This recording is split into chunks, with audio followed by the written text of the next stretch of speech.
سیرت پاک part number 14۔ ابو جہل طرح طرح سے رسول اللہ صلی اللہ علیہ وسلم کو تکلیفیں پہنچاتا تھا اور آپ کو ستانے کے کسی موقع پر نہیں چوکتا تھا۔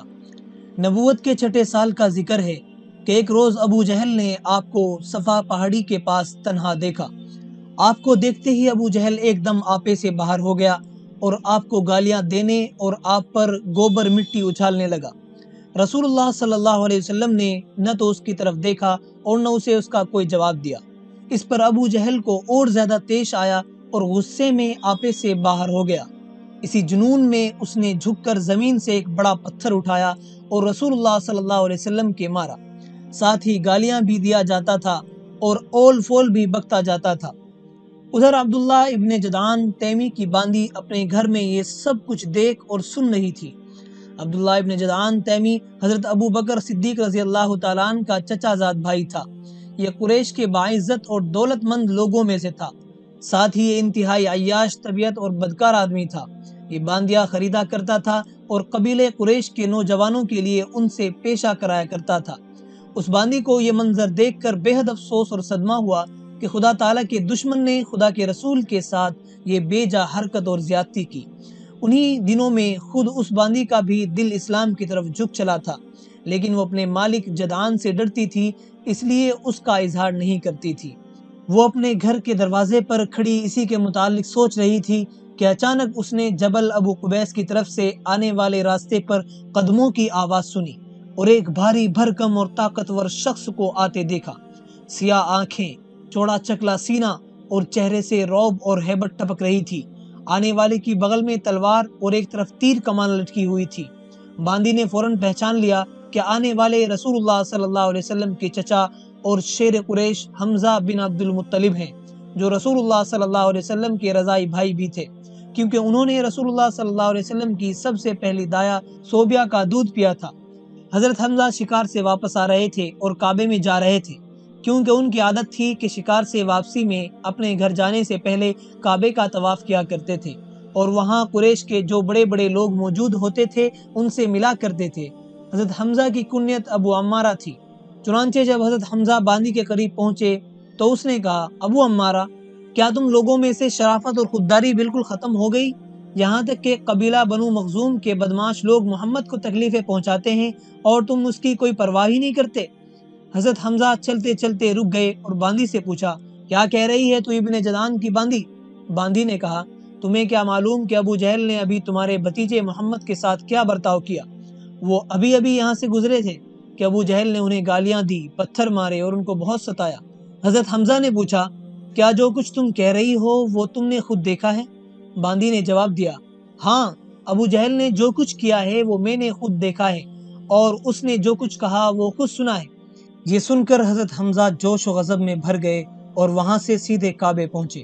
آج وہ اپنی عادت کے مطابق نہ کسی کے پاس ٹھہرے اور نہ کسی کو سلام کیا، بلکہ سیدھے ابو جہل کے پاس پہنچے جو اپنے آدمیوں کے ساتھ بیٹھا ہوا تھا۔ حضرت حمزہ نے غصے میں آ کر اپنی کمان ہی اس کے سر پر دے ماری، جس سے اس کا سر پھٹ گیا اور اتنا خون بہا کہ اس کا چہرہ خون سے تر بتر اور سرخ ہو گیا۔ حضرت حمزہ نے غضبناک ہو کر ابو جہل سے کہا، تو میرے بھتیجے کو گالیاں دیتا ہے جبکہ وہ تیرے حق میں اپنی زبان بند رکھتا ہے، تو اس کو تکلیفیں پہنچاتا ہے جو تجھے بھلائی کی طرف بلاتا ہے۔ حضرت حمزہ انتہائی بارعب شخصیت کے آدمی تھے اور اسی طرح ان کا غصہ انتہائی خوفناک ہوتا تھا۔ چنانچہ ابو جہل نے حمزہ کو غضبناک حالت میں دیکھ کر اپنی صفائی پیش کرتے ہوئے ان سے کہا، بات یہ ہے کہ محمد ہم لوگوں کو بے عقل بتاتا ہے، ہمارے خداؤں کو گالیاں دیتا ہے، ہمارے باپ دادا کے بتائے ہوئے راستوں کے خلاف چلتا ہے، یہاں تک کہ اس نے ہمارے غلام باندیوں کو بھی ہم سے بیزار کر دیا ہے۔ حضرت حمزہ رضی اللہ تعالیٰ عنہ نے کہا، مگر تم سے زیادہ بے وقوف اور بے عقل کون ہوگا کہ تم خدا کے بجائے پتھروں کو پوجتے ہو؟ گواہ رہنا کہ آج سے میں اپنے بھتیجے کے ساتھ ہوں، اسی کے دین پر جیوں گا اور اسی کے دین پر مروں گا۔ یہ سن کر بنو مخزوم کے لوگوں کو جو ابو جہل کے خاندان والے تھے بڑا غصہ آیا اور انہوں نے ابو جہل کی مدد کرنے کا ارادہ کیا۔ چنانچہ انہوں نے حمزہ سے کہا، تو اب تم بھی بے دین ہو گئے ہو اور تم نے بھی اپنے مذہب کو چھوڑ کر دوسرے مذہب کو اپنا لیا ہے۔ حضرت حمزہ رضی اللہ تعالیٰ عنہ نے جواب دیا، مجھے اس سے روکنے والا کون ہے؟ میں نے سچائی کو پا لیا ہے، میں گواہی دیتا ہوں کہ وہ خدا کا رسول ہے اور جو کچھ وہ کہتا ہے وہ سچ ہے۔ اب میں خدا کی قسم اس کو نہیں چھوڑوں گا۔ اگر تم لوگ سچے ہو تو مجھے میرے فیصلے سے روک کر دکھاؤ۔ ابو جہل حضرت حمزہ کو غضبناک دیکھ کر خوف زدہ ہو گیا۔ وہ اس غصے کے انجام کا خیال کر کے ڈر رہا تھا، اس لیے اس نے اپنے چیلے چانٹوں سے کہا، ابو عمارہ سے مت الجھو، میں نے واقعی ان کے بھتیجے کو نامناسب باتیں کہی تھی۔ حضرت حمزہ نے سینکڑوں آدمیوں کے مجمع میں اپنے مسلمان ہونے کا اعلان کر دیا اور صاف صاف یہ بات کہہ دی تھی کہ انہوں نے رسول اللہ صلی اللہ علیہ وسلم کا دین اختیار کر لیا ہے۔ اس زمانے میں رسول اللہ صلی اللہ علیہ وسلم حضرت ارقم بن ارقم کے مکان میں تشریف فرما ہوا کرتے تھے۔ حضرت حمزہ ابو جہل کو سزا دینے کے بعد سیدھے پیغمبر پاک کی خدمت میں حاضر ہوئے اور آپ سے عرض کیا، بھتیجے خوش ہو جاؤ، آج میں نے عمر ابن ہشام یعنی ابو جہل سے تمہارا بدلہ لے لیا ہے۔ یہ سن کر آپ صلی اللہ علیہ وسلم نے فرمایا، چچا مجھے اس سے کیا خوشی ہوگی؟ میری خوشی تو اس میں ہے کہ آپ سچے دین کی پیروی کریں اور بتوں کو چھوڑ دیں۔ یہ پہلا موقع تھا کہ حضور صلی اللہ علیہ وسلم نے حضرت حمزہ کو خود اسلام کی طرف بلایا تھا۔ اگرچہ حضرت حمزہ قریش کے مجمع میں ابھی اپنے اسلام کا اعلان کر کے آئے تھے، مگر وہ صرف نمائشی اعلان تھا، اسی لیے یہ سن کر اب وہ الجھن میں پڑ گئے اور اسی ادھیڑ بن میں بغیر کچھ جواب دیے گھر واپس چلے گئے۔ وہ رات حضرت حمزہ نے جاگتے جاگتے بڑی بے چینی سے گزاری۔ تمام رات دعا کرتے رہے کہ خدا انہیں سیدھا راستہ دکھائے اور سچائی پر جمے رہنے کی توفیق بخشے۔ صبح ہوئی تو حضرت حمزہ رضی اللہ تعالیٰ نے محسوس کیا کہ ان کے دل سے تمام شکوک اور شبہات دور ہو گئے ہیں۔ ان کا دل اسلام کی روشنی اور یقین سے جگمگا چکا ہے۔ صبح ہوتے ہی وہ اپنے بھتیجے یعنی سرکار دو عالم صلی اللہ علیہ وسلم کی خدمت میں حاضر ہوئے اور خدا اور رسول کی شہادت دے کر اپنے مسلمان ہونے کا اقرار کیا اور عہد کیا کہ میں ہمیشہ رسول اللہ اور اسلام کی مدد کرتا رہوں گا۔ حضرت حمزہ رضی اللہ تعالیٰ عنہ کے اسلام قبول کرنے سے ایک فائدہ یہ ہوا کہ مشرکوں نے اسلام کے راستے میں جو کانٹے بچھائے تھے ان میں سے بہت سے دور ہو گئے۔ حضرت حمزہ رضی اللہ تعالیٰ عنہ کے مسلمان ہو جانے سے رسول اللہ صلی اللہ علیہ وسلم بے حد مسرور تھے۔ آپ اسلام کے اعزاز پر خوش ہو رہے تھے کہ قریش کا سب سے زیادہ بہادر، طاقتور اور محبوب شخص اسلام کے آغوش میں آ گیا تھا۔ آپ نے ان کے لیے دعا کی کہ خداوند کریم انہیں ثابت قدم رہنے کی توفیق دے۔